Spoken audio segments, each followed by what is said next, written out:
Buenos días, buenas tardes, dependiendo de la hora en la que estén viendo este video. Vamos a tratar de sintetizar lo que fuimos viendo e iremos relacionándolo con los temas que desarrollaremos posteriormente. Empezamos a hablar de filosofía resaltando la capacidad natural del hombre para generar y generarse preguntas.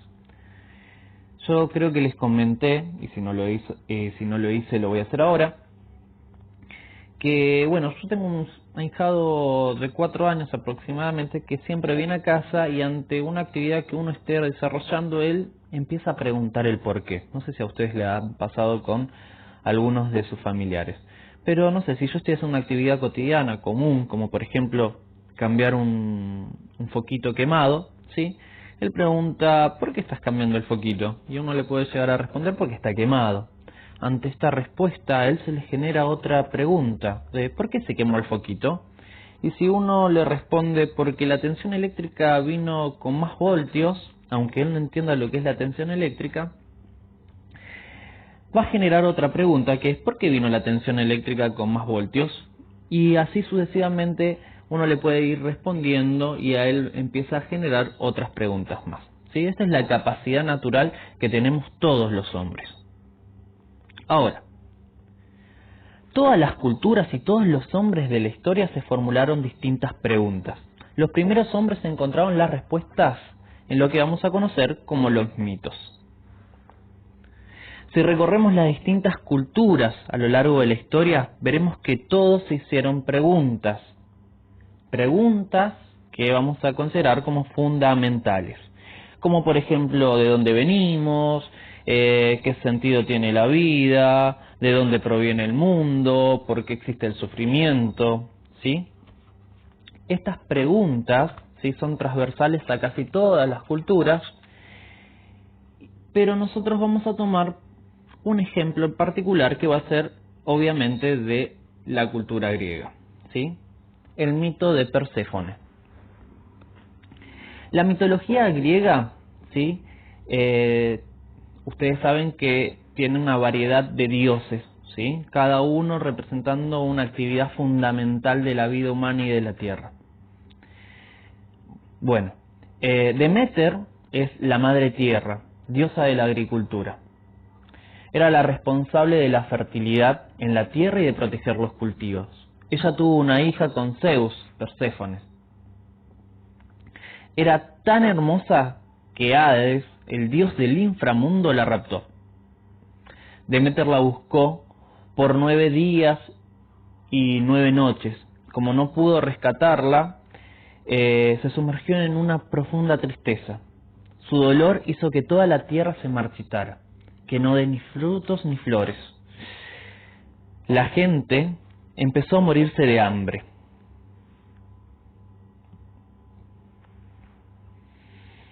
Y la humanidad estuvo a punto de perecer.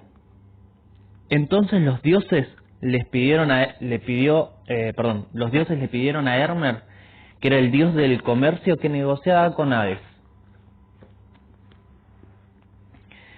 Este aceptó liberar a Perséfone, pero hizo que comiera un grano de granada, que la condenaba a pasar 4 meses al año con Hades por toda la eternidad.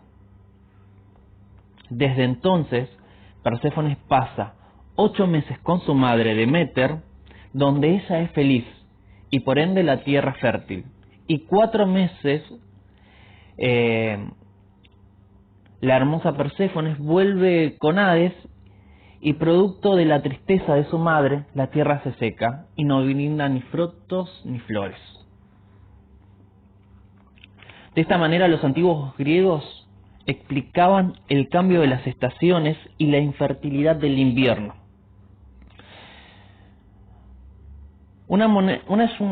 Es una manera de encontrar respuestas a las preguntas que se van haciendo la humanidad. Pero el mundo griego da un gran paso. Dejar ya la explicación a través de las creencias y del mito y buscar respuestas que se basan en la razón. La filosofía surge como una búsqueda distinta a la de los mitos.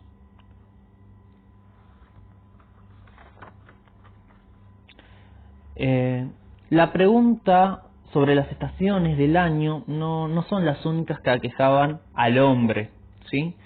Hay preguntas de distinta índole y hay una rama de la filosofía que busca su respuesta, ¿sí?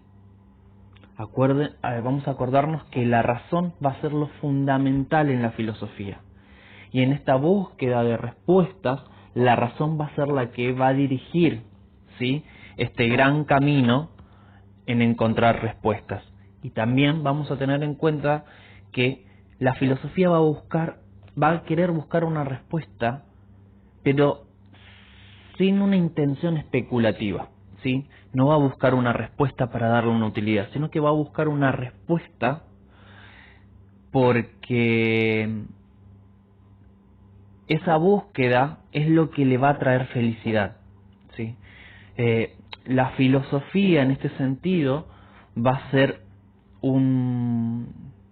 muy similar a la búsqueda de los amados, ¿sí? Donde cada uno se busca, pero no para buscarle una utilidad a esa unión, sino se buscan para generar esa felicidad interna que cada uno tiene, ¿sí? Bueno, ante las distintas preguntas que surgen, como dijimos, había una rama de la filosofía que va a tratar de dar una respuesta racional, ¿sí? Por ejemplo, ante la pregunta sobre la existencia, sobre qué hace que las cosas sean, surge la ontología. Ante la pregunta sobre lo inmanente, lo trascendente, el alma, Dios, va a surgir la metafísica. Ante la pregunta sobre el hombre va a surgir la antropología. Ante la pregunta de cómo es que el hombre conoce, va a surgir la gnoseología. Ante la pregunta sobre el correcto razonamiento, va a surgir la lógica. Ante la pregunta de qué es el bien o qué es el mal, va a surgir lo que es la ética. Ante la pregunta sobre la belleza, qué es lo bello, va a surgir la estética.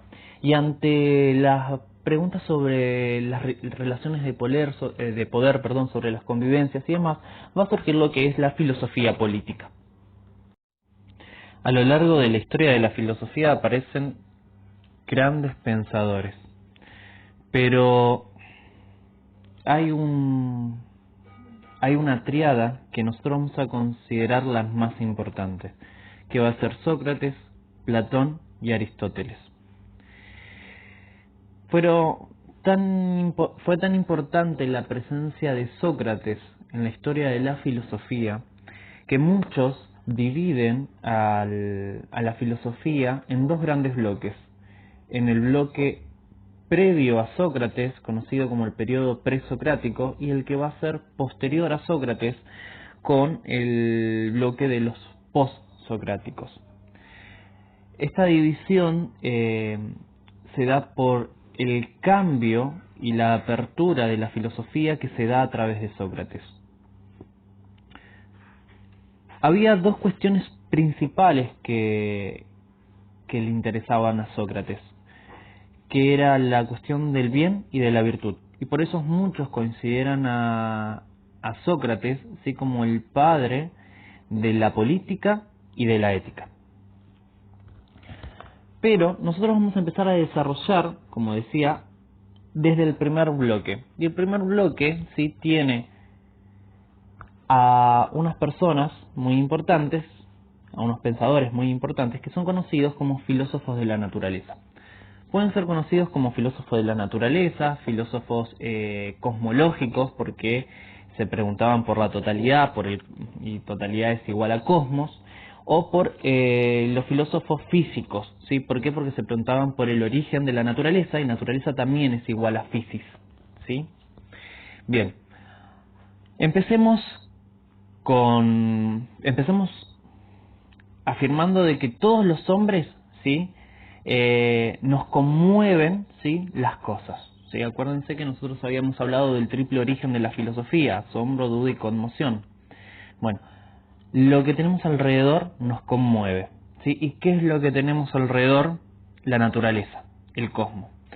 Esta naturaleza nos conmueve y nos genera preguntas.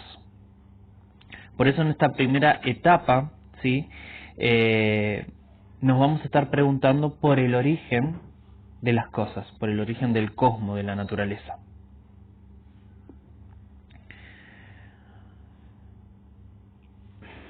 Ahora, empezamos a hablar de Tales de Mileto. Tales de Mileto nos tenemos que remontar en el pasado, ¿sí? Hacia el año 640, 545 aproximadamente antes de Cristo, ¿sí? Tales de Mileto, ¿sí? Estamos hablando de Asia Menor, ¿sí? En Mileto, una ciudad, busca una respuesta racional al origen de las cosas, y ya ahí se empieza a apartar de esto que estábamos hablando sobre el mito, ¿sí? Tales se empieza a alejar del mito y trata de buscar una respuesta racional. Y al preguntarse sobre el origen del mundo, el origen del cosmos, encuentra, ¿sí?, su respuesta en el agua, y dice que el origen del mundo, ¿sí?, de la vida, se da en el agua. Es un avance importantísimo, porque ya el hombre no se basa de explicaciones mitológicas para explicar el origen del universo, de la naturaleza, del cosmos, sino lo busca a través de un elemento, ¿sí?, el agua. Esto que a nosotros nos puede parecer tan básico, en esa época fue un salto agigantado al razonamiento humano. El segundo pensador que vamos a tener va a ser el segundo pensador que vamos a estar conociendo va a ser Anaximandro, ¿sí? Anaximandro, a diferencia de nuestro amigo Tales, ya no buscaba un elemento natural, sino que Anaximandro va a hablar del apeiron, que es una fuerza capaz de generar la existencia, el ser de todos los entes, ¿sí? Y de alguna manera también va a ordenar, ¿sí?, este cosmos. Esta fuerza ordenadora, ¿sí?, también va a encontrar sentido en esta lucha de opuestos entre el frío y el calor, entre lo seco y lo húmedo, ¿sí? Después tenemos a otro gran pensador, que es Anaxímenes, ¿sí?, que al igual que Tales, ¿sí?, va a encontrar su elemento principal, que va a ser el arjé, ¿sí?, en el aire. El aire va a ser el principio primordial del cual surgen todas las cosas, según nuestro amigo Anaxímenes. Bien. Ahora tenemos un dúo, ahora viene, que es muy particular, ¿sí?, que va a ser Heráclito y Parménides. Heráclito va a encontrar su principio, su arjé, en el fuego, pero a mi entender, este principio de arjé es metafórico. ¿Por qué? Porque Heráclito va a ser un particular aporte, que va a ser el cambio. Para Heráclito todo está en cambio constante, y el fuego es signo de cambio. Imagínense que todo lo que toca el fuego nos vuelve a hacer lo mismo, ¿sí? Todo el fuego todo lo modifica, todo lo transforma, ¿sí? Lo frío lo transforma en cálido, no sé, un papel lo puede transformar en cenizas, la oscuridad la puede transformar en luz, ¿sí? Para Heráclito todo está en constante cambio, y este va a ser un principio generador, ¿sí? En cambio, nuestro amigo Parménides va a decir que las cosas no están en constante cambio, sino que las cosas son inmutables. Pero acá vamos a estar hablando de algo particular que muchos no lo entendieron en su momento. Parménides va a estar hablando del ser, ¿sí? Acuérdense de esto, porque el ser es inmutable. ¿Qué queremos decir con esto? Que el ser no tiene modificación, no hay nada que podamos hacer nosotros para que los entes dejen de ser, ¿sí? podemos llegar a tratar 1500 cosas de hacer con los distintos entes. Por ejemplo, con el ente mesa podemos agarrar y destruirlas, prenderla a fuego, pero vamos a tener, no sé, o hierros retorcidos o cenizas, pero van a hacer algo, van a hacer, ¿sí? El es inmutable, no podemos hacer que las cosas no sean. Por eso vamos a entrar entre la diferencia, en lo que nosotros fuimos profundizando en la ontología, en el ente, ¿sí? Recordémonos que la ontología es esta rama de la filosofía que estudia sobre el ente, pero no solamente sobre el ente, sino que también va a estudiar sobre el ente, sobre el ser y el hacer. Que esto lo iremos desarrollando posteriormente con algún amigo como Heidegger, ¿sí? Pero por ahora vamos a conformarnos con esto, ¿sí? Primero, ente, ser y hacer, ¿sí? Cuando nosotros vamos a hablar de ente, vamos a hablar de aquellas cosas en donde nosotros podemos predicar el es. Por ejemplo, es blanco, es negro, es alto, es bajo, es azul, es rojo, es irreal, es real. A todas esas cosas que nosotros podemos aplicar el es, vamos a llamar que son entes, ¿sí? Y el ser va a ser aquello que hace que las cosas sean, ¿sí? Y el hacer va a ser distinto al es.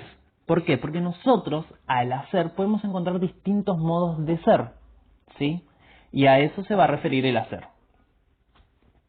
Ahora, en relación a los entes, nosotros vamos a ver que no todos los entes son de la misma manera.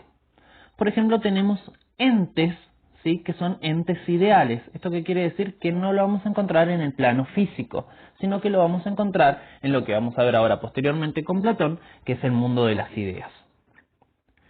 Los entes ideales, por ejemplo, tenemos los entes matemáticos. Ninguno de nosotros pudo haber visto un 4, un 5, un 6, un 8, un signo de más de multiplicar o una raíz cuadrada por la calle paseando, comprando o no sé, o dando la vuelta por la plaza, ¿sí? Ahora, que no estén presentes en el mundo físico no quiere decir que no existan. Existen, ¿sí?, en lo que vamos a conocer en el mundo de las ideas de Platón. Por eso vamos a decir que son entes ideales. Se le puede predicar el es, pero de una forma distinta a lo que son los entes físicos. Los entes físicos son aquellos que viven en el mundo, ¿sí? Aquellos que podemos ver o leer o que podemos tener alguna experiencia a través de los sentidos.